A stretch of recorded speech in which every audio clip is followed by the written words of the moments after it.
శుభోదయం. ఈరోజు మసాలా ముద్ద చేస్తున్నానండి. ఇలాంటి మసాలా ముద్దలు చాలా మాటలు చేసి పెట్టాను, చూశారు. చాలామంది తెలిసిన వారు అడిగారు, కమెంట్ పెట్టరు కానీ మరి ఫోన్ చేసి అడుగుతారు, కనపడ్డప్పుడు అడుగుతారు, వచ్చి అడుగుతారు. సరేలేండి, మరి నేను చేసి పెట్టాను కదా, వీడియోలన్నీ డిలీట్ అయిపోయినాయి కదా, హచ్చమని అభిరుచుల్లో మళ్ళా చేసి పెడుతున్నాను. నేను ఇలా అల్లంతో అలాగా వెల్లుల్లిపాయ, ఇవి ధనియాలు, ఇది జీలకర్ర, నీళ్ళకు బదులు నూనె వాడతాను, చిటికెడు పసుపు. దీంతో మాత్రమే మసాలా ముద్ద చేస్తాను. పూర్వం చేసుకునేవారు కదా, శనకాల మీద నూరుకుని కూర ఉడికేటప్పుడు ఆ మసాలా ముద్ద తెచ్చి వేసుకునేవారు కూరలో, గొప్ప రుచి వచ్చేది. అలాగే చేస్తానండి, నేను ఎప్పుడూ అలాగే చేసుకుంటాను. ఇంకా ఇందులో దాసం చెక్క, లవంగాలు, ఇలాచీలు ఏమీ వేయను. మనం డైలీ వండుకునే కూరలకి అంత ముద్ద వేసుకున్నా కూడా ఘాటు అయ్యి ఏమి ఉండదో, కమ్మదనం ఉండి మంచి రుచి వస్తుంది కూరకి. ఇలానే చేసుకుంటాను నేను, ఇలానే చేసి పెట్టడం జరిగింది, చూశారు. చాలామందికి నచ్చింది. మరి డిలేట్ అవినాయి కాబట్టి మళ్ళీ చేస్తున్నాను, మళ్ళీ చూపిస్తాను. మరి ఇప్పుడు ఇలాంటి మసాలా ముద్ద వేసుకున్నాం అనుకోండి, మనం ఏమీ కారంలో ఏమీ వేయకుండా చేసుకుంటాం కదా, ఆ కారం వేసుకుంటే సరిపోతుంది. మరి కారంలోని మసాలా దినుసులు వేసేసి మళ్ళీ ఇలాంటి మసాలా ముద్ద వేసేసి ఇంట్లో ఏమన్నా మసాలా పొడులు కొనుక్కున్నామని అనుకోండి, ఈ కూర బాగుంటుంది, ఇదో స్పూన్ వేయండి అని వేసేస్తున్నారండి. ఇప్పుడు ఇది ఏమైపోతుందంటే ఎగుటైపోతుంది. మనం పూర్వం వండుకునేవారంట, చాలా బాగుండేదంట, ఏమీ పెద్దని ఐటెం వేసేవారు కాదంట అంటారు. ఎందుకు ఇలానే చేసుకునేవారు. అల్లం, వెల్లుల్లి, ధనియాలు, జీలకర్ర శనకాల మీద నూరేసుకుని ఆ కూర ఉడికేటప్పుడు ముద్దేసేవారు. ఇంత ముద్ద వచ్చేసింది అనుకోండి, ఇంత ఉంచి కొంచెం ఉప్పు వేసి ఉంచేది మా అమ్మ. మళ్ళీ రేపు ఎల్లుండి ఏదన్నా కూర ఉంటే ఆ మసాలా వేసేసేది. అప్పుడు మనం ఇలాగే చేసుకోవచ్చని, మరి అలా నూరుకుంటే ఎలా వచ్చేదో అలానే చేసి నేను ఉంచుకుంటానండి. ఇది మీకు నేను చూపిస్తాను. అల్లం వేరేగా, వెల్లుల్లి వేరేగా పడతాను. ముందు ఈ జీలకర్ర, ఈ ధనియాలు పట్టేస్తానండి. జీలకర్ర, అలానే ధనియాలు, ఇది గుండా కింద నలిగిపోతే మనకి ఎల్లుల్లిపాయలు కానీ అల్లం కానీ గమ్ముని బాగానే సున్నితంగా నలిగిపోతాయి. ముందు మాత్రం ధనియాలు, జీలకర్ర మిక్సీ పట్టుకోవాలి. ఇప్పుడు ధనియాలు, జీలకర్ర ఇదిగో చక్కగా చూసారా ఎలాగ ఇంత ఇలాగా మిక్సీ పట్టేసుకోవాలి. ఇప్పుడు మనం అల్లమైనా పర్వాలేదు, మరి ఎల్లుల్లిపాయ అయినా పర్వాలేదు, ఇలాగా ఇవి కూడా మిక్సీ పట్టేసుకోవాలి. ఇప్పుడు వెల్లుల్లిపాయ కూడా ఇలాగా మిక్సీ పట్టేసాను. మనం ఇందాక ధనియాలు, జీలకర్ర పెట్టుకున్నాం కదా, అందులో వేసేస్తున్నాను. ఈ తర్వాత నేను అల్లం పెడతాను. ఎల్లుల్లిపాయ అయిపోయింది కదా, అల్లం పడతాను.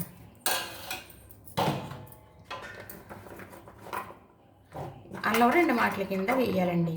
ఇప్పుడు మీకు ఇది క్వాలిటీ చెప్పలేదు కదా, 100 గ్రాములు అల్లం అనుకోండి, 100 గ్రాములు ఎల్లుల్లిపాయలు తీసుకోవాలి. నేను మరి 1/2 కేజీ ఎల్లుల్లిపాయలు, 1/2 కేజీ అల్లం తీసుకున్నాను. అల్లం కూడా నలిగిపోయింది. ఇంకొకటి కొద్దిగా ఉంది, అది కూడా ఒక ట్రిప్ పెట్టేస్తాను. ఇప్పుడు ఇది కలిపి మళ్ళా చక్కగా మిక్సీ పట్టుకోవాలి మనం. ఇప్పుడు ఇది కూడా తీసేసి ఇందులో వేసేస్తున్నాం. అల్లం, వెల్లుల్లి కూడా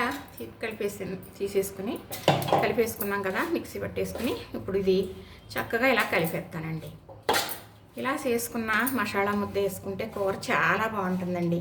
మరి ఇలా చేసుకుని మనం ఉంచుకుంటే రుచి అనేది అస్సలు మారదు. ఎందుకంటే మనం ఇందులో నీళ్ళు అనేది వాడం, అసలు నీళ్ళు అనేది వేయం. పసుపు అన్నాను కదా, వేసేస్తున్నాను. నీళ్ళు అస్సలు వేయకూడదు, ఎందుకంటే నిల్వ ఉంచుకునేది. మరి కొన్నది ఉందనుకోండి, మా పాపాల్లో, మా కోడలాల్లో తెచ్చుకుని డబ్బాలు అయ్యి వాడతారు. అది స్మెల్ నాకు నచ్చదు. ఇంతకుముందు కూడా చెప్పడం జరిగింది, నిల్వ ఉండేటప్పటికి అది స్మెల్ వచ్చేస్తుంది, అది బాగోదండి. ఇది మళ్ళీ మిక్సీ పడతాను. చక్కగా కలిసిపోయింది కదా, మళ్ళీ మిక్సీ పడతాను. ఇప్పుడు ఇంతవరకు ఇలా నలిగింది. ఇది బాగా మెత్తగా అవ్వాలంటే కొంచెం నూనె వేస్తున్నాను. మళ్ళీ దీనికి కూడా వేయాలి కదా, ఈ నూనెతో మెత్తగా నలిగిపోతుంది. ఇది చూడండి ఎలా ఉందో కదా. మరి పూర్వం ఊరుకునేవారు అంటే ఇలాగే ఉండేదండి, ఇలా గరం గరంగానే ఉంటుంది కదా, తప్ప ఇంకా మెత్త కాటికిలాగా నూరేవారు కాదు. మసాలా గుండుకు పట్టేస్తుంది, మెత్తగా నూరుకోకూడదు అనేవారు. మా అమ్మగారు నాకు ప్లేట్లో వేసి ఇచ్చేవారు నూరమని, అలాగా చెప్పేవారు. అది నాకు బాగా జ్ఞాపకం. మరి ఆ రుచి రావాలంటే మరి అలాగే మసాలా ముద్ద ఉండాలంటే ఇలా మిక్సీలో కూడా మనం ఇలా చేసుకోవచ్చు. ఇందులో నీళ్ళు అనేది అసలు మనం వేయలేదు, వేస్తే నిలవ ఉండదు, స్మెల్ మారిపోతుంది, రుచి మారిపోతుంది. ఇదిగోనండి చక్కగా అయిపోయింది.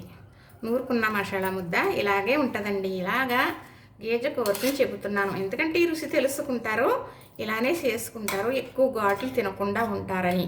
ధనియాలు పైచి విరిసేస్తుంది, జీలకర్ర కఫాన్ని కరిగించేస్తుంది. జీలకర్ర అంటే మనకి జీవకర్ర.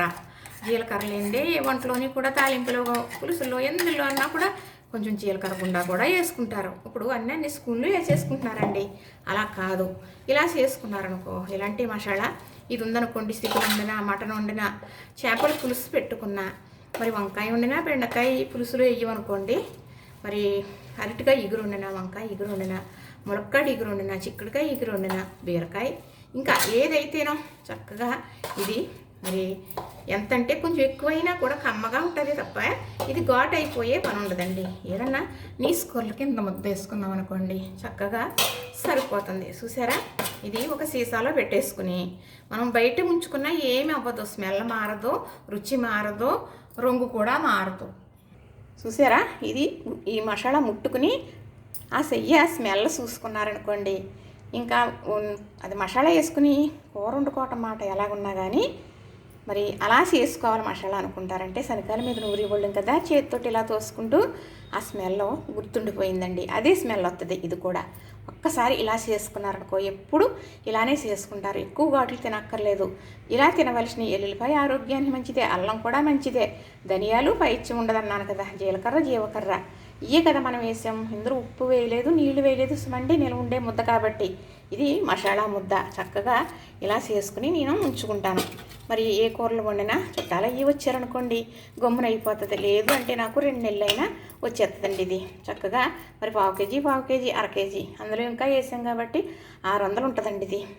చక్కగా మనం ఇలాగా చేసుకుని ఉంచుకుంటే మనకి ఇబ్బంది ఉండదు. గమ్మని ఏ కూర అయినా కూడా ఏముందండి, ఉల్లిపాయలు పచ్చిమిరపకాయలు సన్నగా తరిగేసి కొద్దిగా 2 చెంచాలు నూనెసి ఎరగా వేపేసి కొంచెం ఉప్పు కారం పసుపు వేసి ఈ మసాలా ముద్ద కొంచెం వేసేసి వండేయండి, కొంచెం నీళ్ళు వేయండి దగ్గరికి అవ్విదాకా, ఆ కూర వేసుకు తినండి. ఏ కూర పనికిరాదు. ఇంకా మరి పూర్వం అలా తిన్నవాళ్ళవే, నాకు తెలుసు కాబట్టి నేను చెబుతున్నాను. చూశారు కదా, నచ్చింది కదా. ఇంతేనండి మసాలా ముద్ద. ఇలా వీటితోటే చేసుకోవాలి. దాసం చెక్కని మరి ఇంకా రకరకాలు వేసేసుకుంటే ఘాట్ అయిపోద్ది, మరి కూరలో ఉన్న ఫ్లేవర్ కూడా మిస్ అయిపోద్ది. మనం ఎలా వండుకునే కూర అలా రుచి రావాలంటే ఇలా చేసుకోవాలి. ఒకటండి, ఈ మసాలా ముద్ద వేసుకుని ఇలాంటి మసాలా ముద్ద కూర వండుకుంటే ఆ కూర స్మెల్లే వేరండి, ఎక్కడికో గుమగుమా వాసన వచ్చేస్తుంది తెలుసా, చాలా బాగుంటుంది. ఒక్కసారి ఇలా చేసుకోండి ఎవరైనా సరే.